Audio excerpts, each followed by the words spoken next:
I got a British football team. I know about cricket. I think I pass. Hey, what's up, Beardbrand fam? Bob the Barber here in the one and only Beardbrand Barbershop in Austin, Texas. And I got my good friend, Chris Williamson. Chris from UK.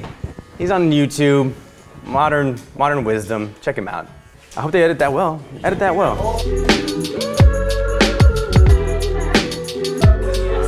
1, 2, 3, 4. Pip, pip, tally ho. So Chris, talk to me, brother. What do you got going on, man? What are we doing for you today? So it's not quite a skin fade. It's short. It's longer than that. So about a 3 on the top, and then a 2 on the sides, just blended. So it's not quite a buzz cut. We did try to talk you into a skin fade. What you got going on? You fought me pretty hard on that one. What's it's a big. I haven't had a skin fade in a long time, and I've got some big shows coming up soon. I'm guesting on some big podcasts. Like Austin's the center of the world for podcasting. No, it's pretty incredible, man. Yeah, you were telling me you've been on Mike Malice. Michael Malice's, Tim Pool's. They've been on recently. I had Jamie Metzel on today.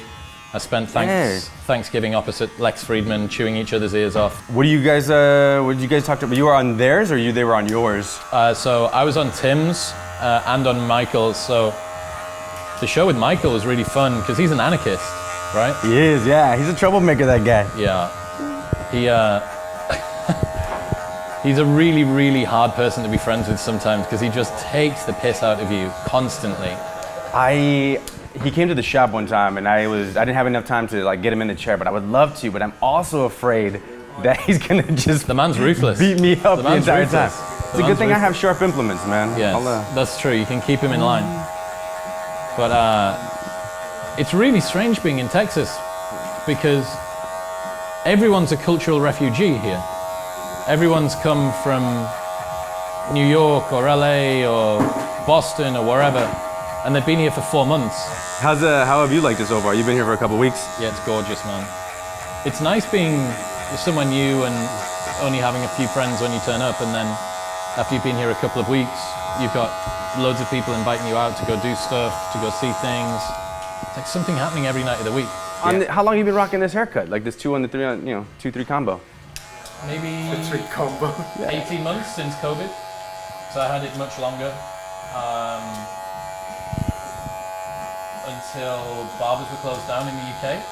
So this was your haircut? This was a DIY job. And you just fallen in love with it, that you're just... Correct. Interesting. Correct. Interesting. Well, I'm gonna do the best version of the 2-3 combo. I love it. Yeah. So I used to have an afro, a white guy afro, that was huge. How, was it traumatic chopping it off? That was scary. Yeah. That was a pretty scary situation. But I've been through a few, so I mean, that's a bit more sort of along the lines of what you guys would have done. Look at you, man. You look like a Greek god in that one, man. Jesus. So that would have been one. Sparta! Yeah. Oh, yeah. That. And there was a period where I went through it being even bigger. That was pretty wild. That's beautiful. Yeah, it was one hell of a head of hair. And then a period where it was sort of slicked back as well. Is that just the photos, or is that actually how you look? That's how I looked. Yeah, man. I don't know, you tell me, what is it about curly hair when you get skin fades? Because for me, it just never looks neat. It doesn't really matter. I have to keep on top of it so much more quickly than someone that's got a little bit longer hair. You said it right there. When you have no hair and you go down to the baseboards, the skin, it shows so much more growth. Even though if it's just 1/8 of an inch, 2 weeks, a week, whatever it is, it looks like it's grown a ton. Where when you look at somebody with longer hair, this much growth in a month is super negligible. So you won't notice until it's maybe 3 or 4 inches, and then it's longer. But yeah, guys with skin fades, you have to maintain them a lot more frequently because it just shows so much more, so much faster. So there's got to be a balance then for guys of how much maintenance it's going to take. How much time do you want to dedicate to this hairdo? And that's exactly what it is. So you choosing to go a little bit longer, you buy yourself some time. Correct. It still looks tidy, it still looks professional and intentional, but it's, you're not having to stop by to visit us as often, which is kind of a bummer. It's always kind of a bummer. Yeah, guys who get those really sharp skin fades, the first 2 weeks and it looks like you got a ton of hair growth. So even just cleaning up your edges right now is making a huge difference. And what's gonna make this 2 to 3 look so much more professional is that there's just going to be a lot more blending from the top to the bottom. So there's going to be a little bit more variation, a little bit more technique instead of just being two lengths, and that'll just make it look a little more polished. Mm-hmm. When you were growing out that big hairdo, not even long hair, just big hair. What was how'd that go, man? Well, there's an awkward in-between phase, right? With I've got curly hair too, so I know it just grows out. Yeah, and it doesn't get longer; it just gets bigger. Yeah, exactly. And yeah, it was. I don't even remember how it. I think I was going off to uni, and then while I was away at university, I didn't want anyone new to cut my hair. Yeah. That makes sense. Which meant that it was 3 months between haircuts. So every time I went back, they didn't take 3 months worth off, and then after a couple of years, it was that huge planet-sized thing attached to my head. I loved it though, man. It was good. So I'm a club promoter. I run nightclubs. That's my main business in the UK. You said you run nightclubs? Yes. Okay. Yeah. So standing on the front door of a nightclub with a big hairdo is a good way to be remembered. So on Modern Wisdom, what do you like to talk about? Human nature is a lot of the topics, but that comes in many ways, right? So dating, the fundamentals of human attraction, dopamine, the way that our brains work, happiness, meaning in life, mindfulness. But then I've had Jordan Peterson on, psychologist, Robert Greene, James Clear. Did the channel, the podcast, start off that right away, or? Yeah, man. So I just wanted to have conversations with people that interested me. You know, I'm off to see Rogan tonight. Actually, he's got a comedy show on. Who's this? Joe Rogan. No, I'm just kidding, man. Does your beard grow as big as that hair? Yeah. Yeah. Yeah, man. Have you ever done? Didn't do them both at the same time. I think that would have been too much. Oh, too much. Well, you do that with your cuts here, right? If someone's got the big beard, they tend to have quite a tight, neat. That is what I usually recommend. A little bit of balance, the yin and the yang. It's you can have a big scruffy beard and nice tight haircut, looks great. If it's both of them looking too scruffy, it's like homeless. I was gonna see if I could cut this with shears, but no, that would be like right on my knuckles. Yeah. We're doing the 3. All right. Good 3.5. I actually had a 3 on my head not too long ago when I did the cut roulette. Yep. Yeah, I showed you I got that booty fade, that Dallas shag. That's serious, man. And that's a Dallas haircut? It's very popular in the city of Dallas, yes. How much has the mullet taken over Texas? Because it's had a real resurgence in the UK. Oh, it's never went away, but yes, amongst the masses, I would say that Eric Bandholz himself had a lot to do with that, and it's like we've talked about controversial people in this during this haircut. That one's been pretty mainstream appeal. A lot of people like it, a lot of people don't. We're fans of it. I'm grabbing a hot towel right now because I'm not sure if these are just cowlicks or this is from hat hair, but it's pretty short, it's really dense. I'm just trying to soften it up a little bit. So it's adding a little bit of moisture and to the hair. The heat helps speed up the process of just relaxing it a bit. I want to see it in its like softest state. Because like I said, it looks like you have a little bit of a cowlick right here. So hair is going different directions. So as I'm cutting it, I just want to make sure I get the most even pass. Here, one of our Beardbrand Boar's hair brushes.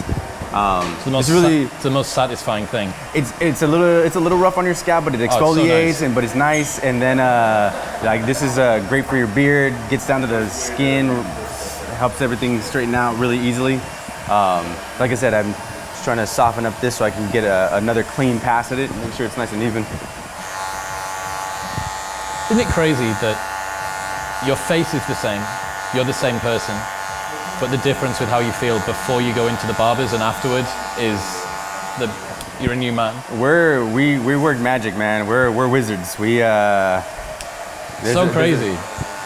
I don't know, the UK is very different to the US. I'd be interested to see what it's like over here. Ask away, man. We see a lot of people. I mean, Austin feels like it's got real blue sky vision for a lot of the guys that live here. A lot of entrepreneurs, a lot of people that are doing non-typical jobs. It's pretty impressive. I think we tend to take that for granted sometimes because we've been in it for so long and it just seems really natural. But yeah, it's really refreshing to hear and nice, and it's a reminder. So with your curly hair, sometimes those curls, they go down, they hide from the clippers. So just kind of coming back and making sure I really prop them up and get under those guys, but without getting too aggressive. You learn that when you go up against the grain, you can get a little too aggressive and you'll have these like bald spots. Definitely don't want to do that to you right before you're big. No, thank you. Your tattoo on your hand's cool. What is that? These are my barber tattoos. I got these as soon as I got my license. They're job stoppers. I wanted to make sure that I was licensed and capable to cut hair, capable of cutting hair before I got them. But this is an old Mason's symbol. Essentially, the all-seeing eye guiding me through my barber journey. The original design had arrows and olive branches. It was a very Americana Mason's design. Put a little razzle dazzle on it. And then my other one is a 1600s Italian printmaker's mark. It's a shark around an anchor. And printmakers back then, they had to do the job really fast but efficiently without making mistakes. So as a barber, it's kind of the same thing. It's like be efficient, be proficient, but without being sloppy. I was really proud to get those ones. No, I am not part of the Illuminati or a Mason, but I do like good design. After we softened it up, after it's been mowed down a little bit, after I took away some of those curls that were just kind of hiding, just this last pass has been real.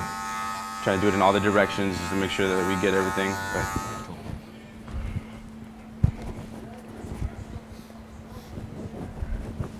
Has that brush got a smell in it, or is that just from what it's been brushing off before? It smells fantastic. It's that classic talc barbershop talc powder. Smells so good. People come into the shop and there's a smell to this place. We got our bay rums and then just the products that we use, the real classic ones at least.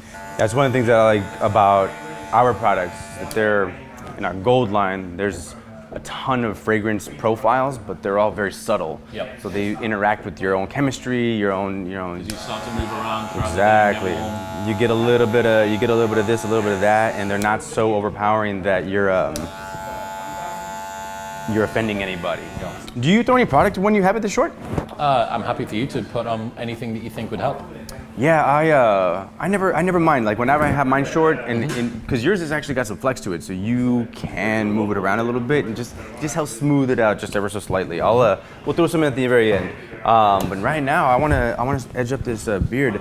Currently, what are you doing with these days? I would usually edge it up to around that chin line, but if you prefer to do it to there.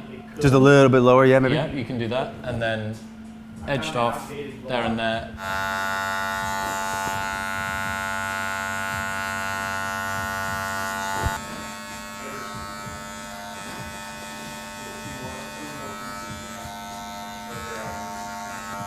It's one of those things though, right? You get into a rhythm, you get into just a habit of doing a thing, and then, especially if you're not coming in to get it done, you're just on autopilot. Sunday evening at 8 p.m.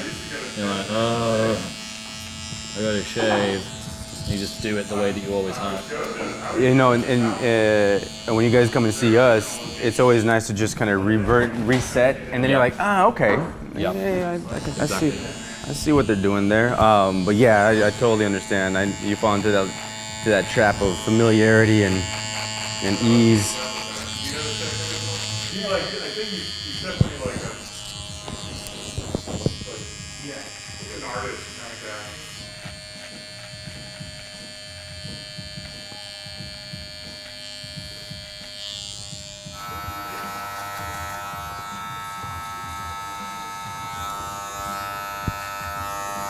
I'm gonna lower these cheeks just a tad bit more.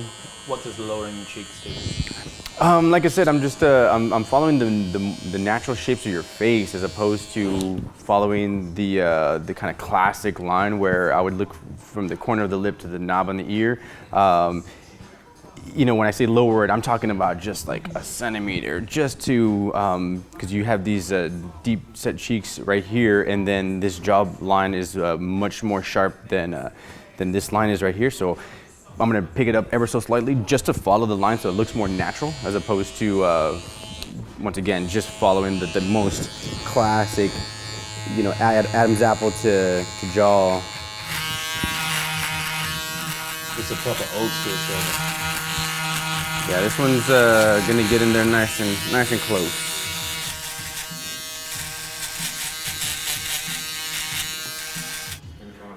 This is an old prison barbershop technique. This will help smooth out some of those little flyaways that are a little more stubborn than the rest. So like in these little areas where you might have some knots in your head, like a little bit of divots It'll from. just catch them. Exactly. I can go in a different angle just ever so slightly to maybe catch a few more of those hairs just to make it as even as possible. Once again, just those little refinements that make a pretty basic, simple haircut like this just. Did you get to spend Thanksgiving with us? I did. My first ever Thanksgiving, man. How'd that go? I think it's a really, really cool holiday. It's one of my favorites. Because we don't have that in the UK.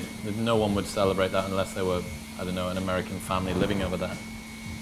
But it's nice to sit around a table and for you to kind of hear everyone's wins from the year and the challenges that people have overcome. It's like a really, you know, think about how many people are trying to do a gratitude practice as a part of their self-care routine, or, you know, they're doing journaling, and then having a holiday that's based around that. It was really nice. I enjoyed it a lot. That's great, man. I'm glad you did. Yeah. Food was good, conversation was good. December starts tomorrow, and you have 3 full weeks, and then you have another half. This is an old school aftershave called Dudley's. It's got that peppermint and clove. A little bit of alcohol for the sting. Get rid of those buggies. So at the end of the day, like, dude, that's not a bad idea. I would love that. Then again, not the end video. That is a Martial arts. I always thought that was.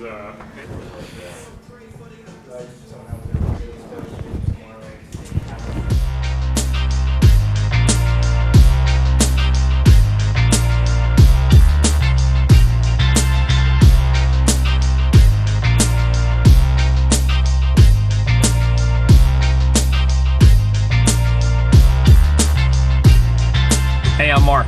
I think that Beardbrand products and the Beardbrand mission, they've really helped me kind of wear my beard and present it to the world in a way that, honestly, for the first time in my life, like, kind of makes me feel kind of handsome. You know, sometimes. But anyway, thanks, guys.